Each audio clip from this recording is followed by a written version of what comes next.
네, 문재인 대세론이 주춤하는 걸까요? 안희정 충남지사의 상승세가 무섭습니다. 네, 윤희홍 오피니언 라이브 여론 분석센터장과 함께 이야기 나눠보도록 하겠습니다. 안녕하세요. 네, 안녕하십니까? 안녕하세요. 자, 여론조사 결과가 또 새롭게 나왔습니다. 문재인 전 대표의 지지율이 조금 빠진 걸로 보이는데 요즘 문 전 대표 촛불 민심 모으기에 한창인데 지지율은 왜 빠진 걸로 보십니까?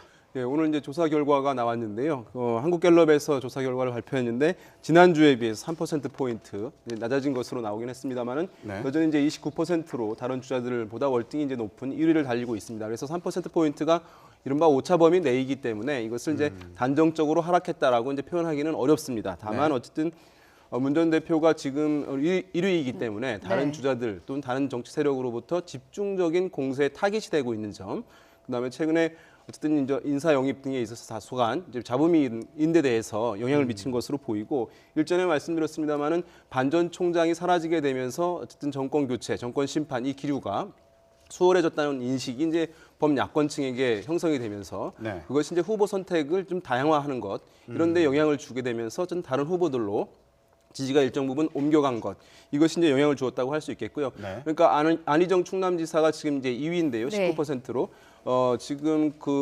문재인 전 대표가 지니고 있던 지지층 중에서 일부를 안 지사가 흡수한 부분들 그것들이 문재인 전 대표의 지지율에 다소간 영향을 주었다 이렇게 분석할 수 있겠습니다. 네. 지금 문재인 전 대표 같은 경우에는 오늘 특별한 일정 없이 촛불 집회를 준비하면서 네. 탄핵에 집중하겠다 이랬어요. 네. 문재인 전 대표 측에서.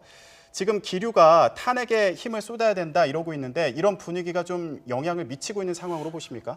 일단은 그것은 탄핵 이 상황에서는 네. 탄핵 기류, 탄핵이 위기다라고 네. 하는 것을 이제 이것이 강조될 경우에는 아까 말씀드린 이제 정권 심판, 정권 교체 이 기류가 더 강화되는 것이거든요. 그러면 네. 그것에 대한 최고 수혜자는 문재인 전 대표예요. 왜냐하면 이 이제 탄핵과 관련해서 또 정권 심판 교체와 관련해서는 제1야당이 프리미엄을 얻을 수밖에 없고 또 박근혜 대통령과 또 박근혜 후보와 한번 맞서 싸웠던 경험을 가지고 있는 이제 문 전 대표가 그런 이제 이미지를 갖고 있는 것이거든요. 그러니까 또 문 전 대표에게도 굉장히 유리한 환경이 조성되는 것입니다. 그러니까 탄핵의 위기다, 또 정권 심판 교체 기류가 강화된다 이런 것은 네. 그런 면에서 봤을 때 그 탄핵의 위기라는 측면에서의 강조한 측면도 있겠습니다만은 그것이 제1야당인 민주당에게 또 문 전 대표에게 유리한 환경인 것을 어쨌든 일정 부분 감안하고 얘기한 측면도 정치적으로 있다고 볼 수 있겠죠. 네. 그런가 하면 안희정 충남지사 19%를 기록했습니다. 말 15%를 넘었는데요. 의미가 있는 거죠. 어떤 수치가 이제 어느 수준을 넘었다 이것이 이제 결정적으로 뭔가 정해져 있는 것은 없습니다. 네. 그러니까 지금 19%의 이제 많은 부분들이 의미 부여를 하는 것은 문 전 대표와의 격차가 상당히 줄었다는 점에서 일단 의미 부여를 하고 있는 것으로 보입니다. 지금 문 전 대표가 29%니까 안희정 지사 19%, 10%포인트 격차인 것이거든요. 네. 이전까지 보면은 15% 또는 20% 정도 격차가 났던 상황인데 그것이 이제 10%포인트니까 그것은 상당히 어쨌든 가시권 안에 어떤 면에서 들어온 측면으로 볼 여지가 있는 것이거든요. 추격의 가시권 내에. 네. 그런 면에서 이것이 이후에 어떤 상황 변화, 어떤 구도의 변화를 가져올 수 있는 것 아니냐라고 하는 시각을 제공해 준다는 의미에서 지금 이제 19%의 이제 의미 부여를 하고 있는 것이라고 할 수 있겠고요. 네. 만약에 이것이 추가적으로 상승이 있다고 한다면 그것은 이제 문 전 대표의 지지율과 연동될 수밖에 없는 점이 있거든요. 지금까지는 충청표 같은 경우는 문 전 대표의 지지율에 영향을 주지 않는 것이었기 때문에 그러면 안 지사가 추가적으로 올라간다는 것은 충청표 이외에 네. 야권 지지층 또 문재인 전 대표의 지지층에서 일정 부분을 뺏어온다는 것을 의미하는 것이기 때문에 네. 이후에 이제 상황 변화 가능성이 더 커질 수 있다 올라간다면 그러나 이제 어쨌든 그것은 안희정 지사의 역량 또는 안희정 지사 캠프의 어떤 역량 이런 부분으로 메워져야 할 부분들 있기 때문에 이후에는 어떤 상승 추세가 지금까지 매우 뚜렷할 텐데 다소간 이제 더디게 나타날 가능성도 배제할 수는 없죠. 네. 그런데 반기문 전 총장 같은 경우에 20%를 넘으면서 이 대선 주자로 급부상을 했었는데 그래서 이 안희정 충남지사가 20%를 넘을 거냐, 물론 그 전에 15%를 넘을 거냐, 네. 여기서부터 이 15%, 20% 이런 벽이 굉장히 어떤 기준으로 네. 네. 느껴지는 그런 분위기가 있었거든요. 네, 그러니까 우리가 이제 인지하기 쉬운 수치들이기 때문에 그런 얘기를 하는 것이고 19%, 20% 본질적으로 차이가 있는 것은 아니거든요. 네. 그럼 어쨌든 20% 넘어가게 되면 우리가 지금 상황에서는 이제 1강 구도, 명확한 일강 구도라고 할 수 있는데 이것은 이제 일강일중 또는 다약이라고 하거나 또는 이강 구도라고 표현할 수도 있는 상황이 올 수도 있는 것이기 때문에 네. 뭐 20% 넘을지 여부가 매우 주목되는 상황이라고 할 수 있겠고 지금은 어쨌든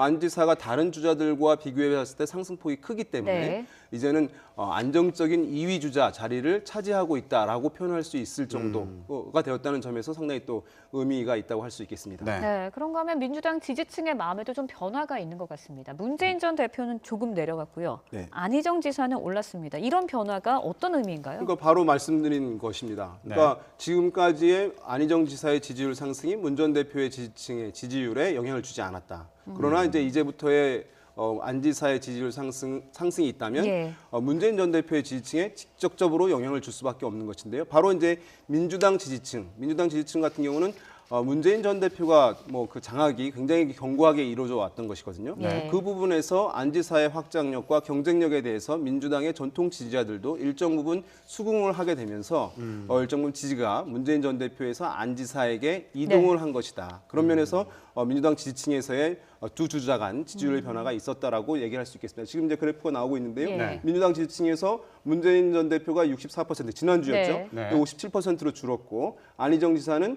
13%에서 20%로 대폭 네. 오른 것이거든요. 물론 이제 이게 민주당 지지층이기 때문에 오차 범위는 훨씬 더 큽니다. 전체보다는. 그럼에도 불구하고 이 두 주자 간의 어떤 연동 현상 또는 이른바 시소 현상이 나타나게 예. 되면서 이런 이제 지지율의 두 사람 간의 이제 변화가 나타났다고 네. 할 수 있겠습니다. 지금 안희정 지사 같은 경우에는 본인의 강점을 잘 알고 있는 것 같아요. 확장성을 더 키우기 위한 그런 행보에 적극적이지 않습니까? 지금 대한노인회에 가서도 한강의 기적, 영웅인 아버지 세대를 잘 모셔야 된다 이런 얘기를 또 했어요. 네, 지금 안희정 지사의 지지층을 보면 과거의 야권 주자들과는 굉장히 다른 특성을 보입니다. 네. 과거의 야권 주자들 같은 경우는 어쨌든 진보 성향층, 내가 진보라고 생각하는 사람들에서의 지지를 놓고 이제 뭐 승부를 벌이는 양상이었는데요. 안 지사 같은 경우에는 그것을 넘어서 중도층, 또 넘어서 보수층에서도 지지를 상당히 받고 있습니다. 그러니까 이번 조사에서 한국갤럽 조사에서 안희정 지사의 보수층에서의 지지율이 17%나 나왔거든요. 이것은 네. 이제 야권 주자들 중에서는 가장 높은 지지율입니다. 그러니까 황교안 대행 다음인 것입니다. 그러니까 보수층에서도 안희정 지사가 최근에 보여줬던 이제 중도 확장 또는 중도 보수 확장 전략을 일정 부분 받아들이고 있다는 것을 의미하는 것이거든요. 네. 네. 그러니까 지금 대한노인협회라는 건 굉장히 이제 어쨌든 고령층이니까 보수성이 강할 수밖에 없기 때문에 네. 이분들과 가서 만나고 하는 부분들이 일정 부분 보수 성향층의 반응도가 나타나고 있기 때문에 이 행보를 적극적으로 보이는 것이고 그것이 이제 과연 민주당 경선에 그럼 도움이 될 것이냐라고 하는 이제 반론이 있을 수 있겠습니다. 네. 그러나 이제 안 지사로서는 전통적인 이제 야권 지지층은 문 전 대표가 굉장히 견고하게 지금 장악하고 있는 상황이기 때문에 본인의 어쨌든 경쟁력을 증명해내기 위해서는 이렇게 중도 또는 중도 보수로의 확장 전략을 통해서 그쪽에서라도 지지를 일단 끌어올리는 것을 통해서 야권 지지자들을 설득하는 이제 이런 전략으로 갈 수밖에 없다는 점에서 지금 이 행보를 선택하고 있는 것으로 분석됩니다. 네. 네. 그런데 뭐 보수 진영에서는 황교안 권한 대행에 아무래도 관심이 쏠리고 있습니다. 오늘 뭐 국회 대정부 질문에 나와서 답변을 해줄까라고 기대를 모았었는데 역시 피해갔어요. 네, 황교안 대행 지금 어쨌든 이제 전국 어수선한 전국, 그다음에 여러 가지 이제 구제역이라든가 AI 이런 상황들이 있는 상황에서 본인이 이제 대권에 대한 마음을 노출을 한다는 건 상당히 또 비난을 받을 수도 있는 상황이기 때문에 굉장히 신중한 이제 발언을 하고 있는 것이라고 할 수 있는데 그럼에도 불구하고 말씀하신 대로 황교안 대행은 보수 진영에서 가장 이제 유력한 후보, 네. 가장 높은 지지를 보이고 있는 상황이어서 네. 마땅한 이제 반 전 총장이 사라지게 되면서 보수의 대안이 없는 상황에서 이 황교안 대행으로 이제 쏠림 현상들이 계속 이어지고 있는 그런 상황이라고 할 수 있는데요. 지금은 이제 일전에 말씀드렸지만 그럼에도 불구하고 이 구조적인 제약 문제가 더 크다고 할 수 있습니다. 황교안 대행으로의 어쨌든 지지가 더 추가적으로 상승할 여력은 충분히 있는데요. 네. 보수층 자체가 어쨌든 적극적인 지지 표출을 지금 상당히 제약되고 있는 네. 상황이기 때문에 네. 황 대행이 어쨌든 추가적인 지지를 있겠습니다만 이것이 당선권까지 갈 수 있느냐 여부 이것은 아직 불투명한 상황이라고 할 수 있겠고 또 그리고 황 대행이 이제 정치인이 아니기 때문에 어떤 이제 우리가 반 전 총장도 정치인이 아니기 때문에 사실은 지지가 만만치 않을 때, 지지가 높지 않을 때 중도 포기할 수밖에 없었던 것이거든요. 그러니까 자기가 정치인이라고 한다면 그 정당에 어쨌든 이렇게 정당의 이제 위력을 강화할 수 있는 네. 것이기 때문에 출마 자체가 의미를 가질 수 있지만 네. 황교안 대행은 이제 정치인이 아니기 때문에 출마 자체가 당선 가능성이 높지 않을 때 출마 자체가 의미를 갖는 것은 아니라는 점에서 어쨌든 여전히 불확실한 측면이 있다고 볼 수 있겠죠. 네. 지금 민주당, 새누리당 양측의 후보가 누가 될지 이런 부분에 대해서 분석을 좀 해봤는데 정당 지지율을 보면 각 당의 고민이 좀 예상이 됩니다. 자, 민주당은 조금 빠졌고요. 새누리당은 올랐어요. 네, 그렇습니다. 그럼 민주당은 빠졌더라도 이제 뭐 40%이니까 상당히 높은 것입니다. 네. 네. 어쨌든 이 야권 기류가 좀 강화되고 있는 측면을 보여주고 있는 것이라고 할 수 있겠고, 또 정당 후보들 같은 경우에 이제 정당에 대한 지지라는 것은 선거 국면에서는 대선 주자들을 통해서 정당에 대한 지지, 또 정당에 대한 평가를 할 수밖에 없어요. 선거 국면에서는. 그러니까 야당 같은 경우는, 민주당 같은 경우는 경쟁력 있는 주자들이 여러 명 있다 보니까 높은 지지율을 이제 당 지지율로 이제 연결시킬 수 있는 것이었는데, 새누리당은 그렇지 못한 부분들이 있었습니다만은 네. 황교안 대행이 어쨌든 새누리당의 지지 그 후보로 이제 일정 부분 거론되게 되면서 당의 지지율도 약간 이제 회복되는 측면이 있다고 할 수 있겠고, 최근에 어쨌든 눌려 있었던, 위축되어 있었던 보수층들이 일부 이제 보수단체 집회 등을 통해서 목소리를 내면서 또 위축되었던, 또 눌려 있었던 보수층들이 목소리를 적극적으로 내는 측면들이 다소가 있는 상황이거든요. 그런 네. 것도 미미하지만 새누리당의 지지율 상승에 영향을 주었다, 이렇게 분석할 수 있겠죠. 네. 그런가 하면 뭐 내일도 촛불 집회가 예정돼 있는데요. 민주당의 요즘 키워드 다시 촛불로 좀 돌아간 것 같습니다. 탄핵 심판이 빨리 인용돼야 한다는 건데 이에 대한 또 비판도 있습니다. 이런 분위기에서 민주당에서 발언 내용이 나왔는데 한번 들어보도록 하죠.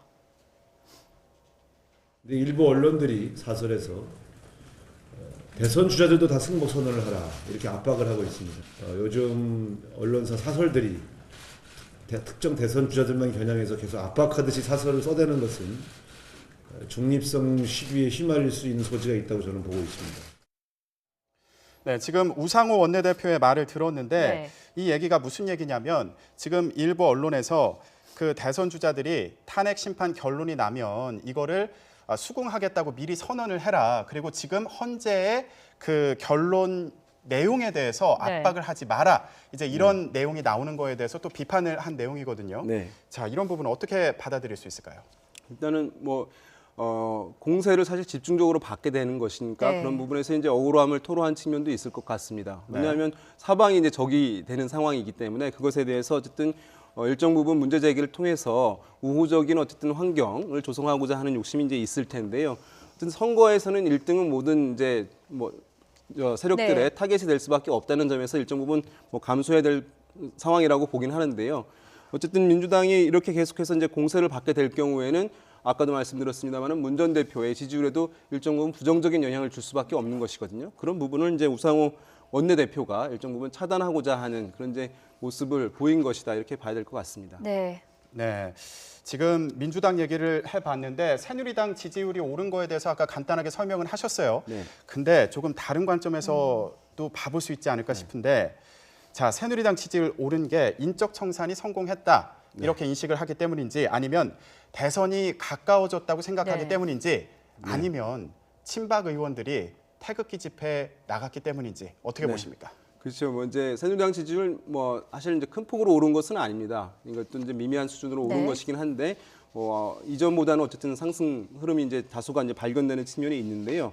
이 흐름들은 어쨌든 보수 진영에서 어쨌든 최순실 게이트로 인해서 적극적인 목소리를 내지 못하던 환경에서 어쨌든 대선이 다가오게 되면서 어쨌든 보수의 구심점, 어떤 세력일지 모르겠습니다만 그 구심점을 통해 가지고 네. 결집해야 된다고 하는 기류가 일정 부분 형성된 것이 이제 영향을 주었다고 할 수 있겠고, 네. 그것이 이제 이른바 태극기 집회, 보수단체의 집회, 이것을 통해 가지고 어쨌든 보수가 어쨌든 목소리를 더 크게 낼 수 있는 것이거든요. 그런 부분이 영향을 주고 있다, 이렇게 볼 수 있겠습니다. 네, 이와 관련해서 오늘 새누리당 정우택 원내대표가 관련된 발언을 했습니다. 먼저 들어보고 이야기를 나눠보도록 하죠.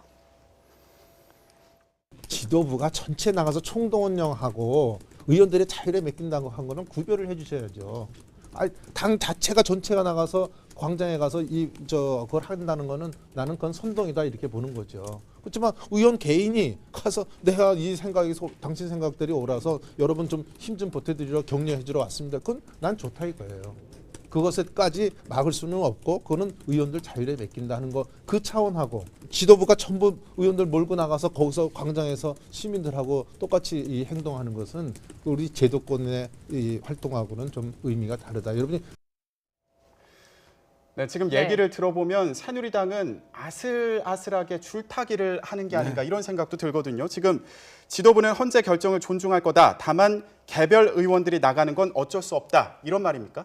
네, 그렇죠. 이게 지금 새누리당이 이제 약간 난감한 상황이긴 하죠. 이제 네. 왜냐하면 최순실 게이트로 새누리당에 어쨌든 상당히 부정적 인식이 이 정권과 함께 사실 맞물려 있는 상황이기 때문에 그러나 대선 전국이기 때문에 어쨌든 당의 지지를 회복해야 되는 과제 안고 있는 상황인데요. 그래서 지도부가 전면적으로 나서서 무엇을 하기에는 국민적 비난을 이제 거세게 받을 수도 있는 상황이 이것이거든요.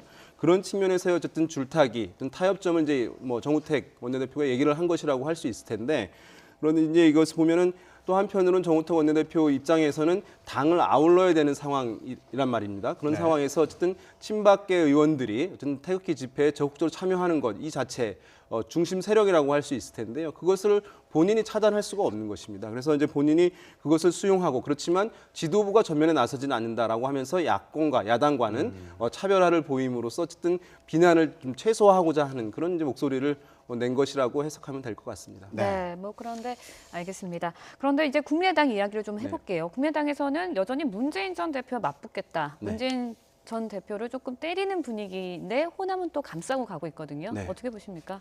일단 국민의당으로서는 이제 호남은 최후의 보루입니다. 그래서 이제 지금 중도 표심도 일정 부분 갖고 있었지만 총선에서 반 전 총장이 사라지게 되면서 그 중도 표심이 국민의당이나 안철수 전 대표에게 독점적으로 쏠리지 않았거든요. 분산이 되었거든요. 큰 수혜를 이제 얻지 못한 상황에서 이 호남에 대해서 상당히 어쨌든 위기감을 느끼고 있는 것인데 왜냐하면 호남에서 안희정 지사 같은 경우도 최근에 지지율이 상승되는 흐름들이 발견되고 있어요. 네. 문 전 대표도 일정 부분 이제 지지율을 보유하고 있는 상황이고 그렇게 되면 국민의당의 호남에서의 지지는 줄어들 수밖에 없는 것이잖아요. 그런 면에서 이제 호남 정서에 부합하는 그런 행보를 적극적으로 보일 수밖에 없다는 것이고 안철수 전 대표가 최근에 이제 이런 말을 했지 않습니까? 탄핵이 만약에 인용이 될 경우에는 국민의당에게 또는 본인에게 기회가 올 것이다라고 네. 얘기를 한 것인데 그것은 정권 심판 기류가 탄핵이 인용될 경우에 좀 완화될 것이고 그렇게 되면 보수층까지도 수용할 수 있는 흡수할 수 있는 정당 내지는 정치 세력은 국민의당이 될 수밖에 없다는 점 기회가 이제 올 수 있다는 네. 그런 기대감을 갖고 얘기한 것이라고 할 수 있겠죠. 네. 지금 국민의당에게 구애의 대상은 호남이고 싸워야 될 대상은 문재인 전 대표다 이렇게 설정을 해놓은 것 같은데 앞으로 변화 기류 잘 지켜봐야겠습니다. 네. 네, 오늘 윤희용 오피니언 라이브 여론 분석센터장과 얘기했습니다. 고맙습니다. 고맙습니다. 감사합니다.